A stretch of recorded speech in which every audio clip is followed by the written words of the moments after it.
So the issue of black money in elections or how the electoral system in world's largest democracy is affected by black money has been a topic of discussion. But have we really been able to curb the use of black money? And what kind of role does the Election Commission really play?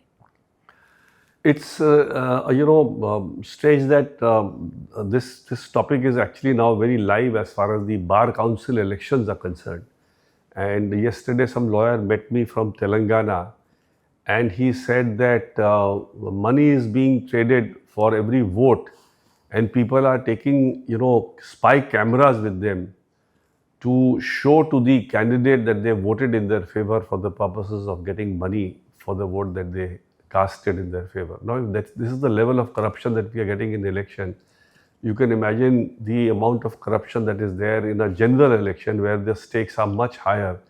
It's about national governance which is at stake. I've spoken on this subject earlier, but I'll tell you something which is troubling me, and I feel that the nation needs to really rethink on this. Today, if you have a lot of money in cash, the only way is to use it for the purpose of fighting an election. You get the ticket because of the cash that you are able to give to somebody in the political party, and you can also, contest the election, visibly contest the election by using that cash. Now, I was surprised in the last election when I saw people wanting to pay money even for a political party which did not have any chance, or to contest against somebody whom they had no chance of winning. And the money that was being offered was mind-boggling.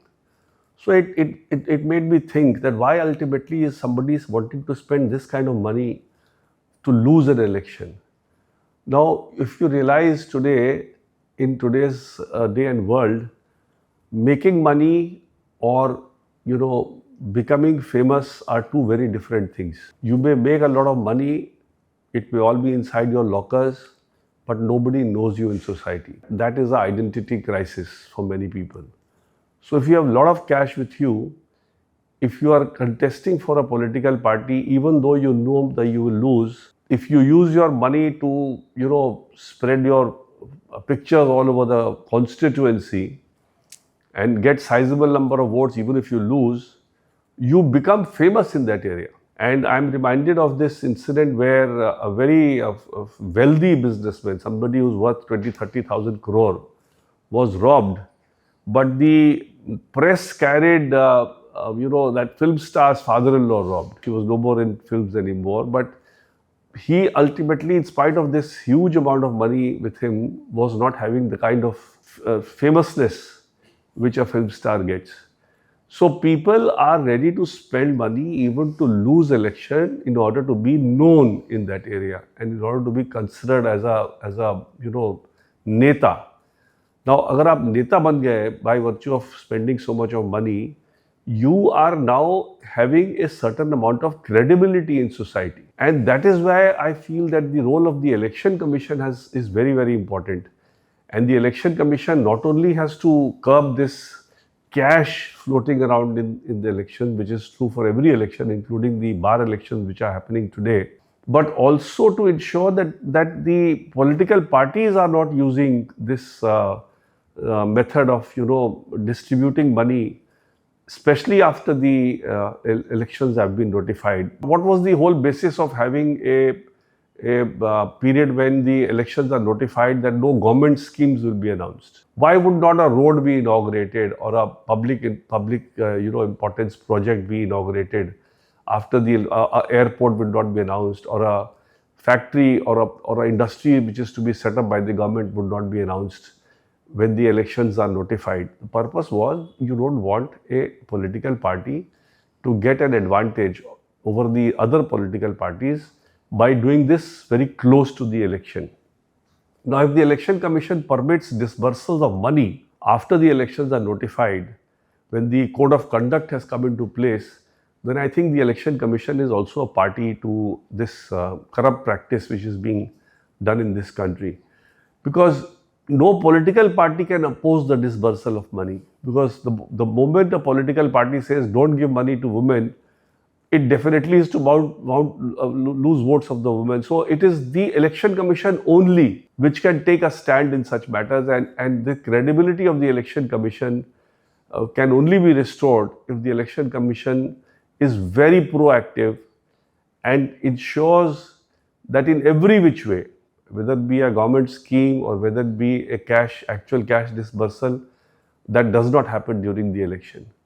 And I remember when you read the very famous judgment of Mohinder Singh Gill, when an election had to be cancelled because some people, came and ransacked the one of the constituencies where election had held, and the votes, etc., were all damaged. The one of the parties who went to the election commission wanting for a hearing was not given a hearing, and the election commission simply cancelled the election. And the Supreme Court, by a constitution bench judgment, said that no, even for a decision of such kind, which is definitely within the exclusive domain of the Election Commission, it has to give hearing to political parties. And today we see lots of political parties complaining that we keep writing letters to the Election Commission and the Election Commission doesn't respond. Now that's something which is very, very dangerous for any democracy. If you want the democratic polity to be pure, and if you want that the elections are fair, you must ensure that the Election Commission is the most vibrant and the most, I would say, dynamic. We are all reminded of T.N. Seshan, because the way T.N. Seshan, gave the Election Commission that larger than life image was because he was going really out of the way to ensure that no foul play happens in the electoral process. The Supreme Court has delivered a judgment on the question of having impartial election commissioners. And in spite of that judgment, a law is brought in which gives the primacy to the government in deciding the election commission, members of the election commission. And when a challenge is made to that law in the Supreme Court, in spite of there being an earlier judgment of the Supreme Court and the law being clearly contrary to that judgment, Supreme Court still doesn't hear that petition. And the petition is languishing for, I think, more than a year. So these are things, which need course correction. Whichever authority, wherever it is, if it is responsible in some way of ensuring that we don't have an impartial election commission, or if the election commission doesn't do its job properly, somehow we are failing as a democracy, somehow we are failing in the democratic process by which people are getting elected in this country. So I think it's a very important subject, and everybody needs to know how the Election Commission should be doing a proactive role in ensuring a free and fair election.